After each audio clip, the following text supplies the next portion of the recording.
Participer au plus grand rallye raid d'Europe pour une cause humanitaire, c'est le projet d'Alicia et Lilian.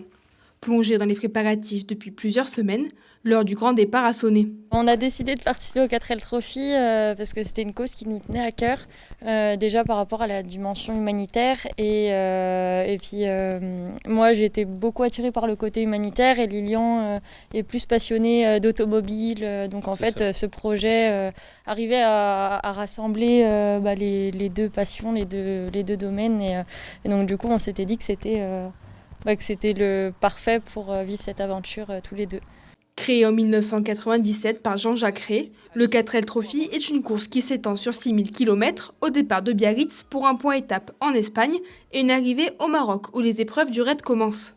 Durant ce voyage, chaque équipage transporte des fournitures scolaires et sportives qui seront redistribuées par l'association Enfants du désert aux jeunes dans le besoin. On a aussi la Croix-Rouge française qu'on soutient, donc chaque équipage peut choisir d'amener des denrées alimentaires non périssables pour donner directement à Biarritz et nous c'est le choix qu'on a fait de soutenir cette association aussi et du coup chaque année ça permet de pouvoir servir environ 20 000 repas aux personnes les plus démunies.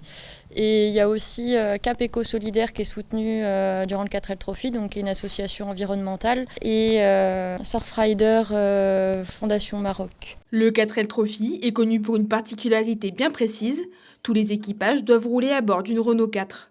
Pour l'équipe des Gaguettes, après un mois de préparation et de travail, la 4L est prête à démarrer. On a presque fini d'aménager la voiture pour dormir dedans, donc ça ce sera notre lit et une fois les sièges couchés, on aura un autre plateau qui viendra devant. À l'intérieur, on a dû installer des extincteurs. On a changé le pommeau de vitesse en imprimante 3D aussi. On a également changé les sièges parce que les sièges d'origine étaient très abîmés. Le plus gros, c'était la mécanique parce qu'il y avait pas mal de choses à changer. Et l'aménagement, c'était plus la réflexion avant. Mais bon, ça faisait déjà longtemps qu'on y réfléchissait à comment faire, etc.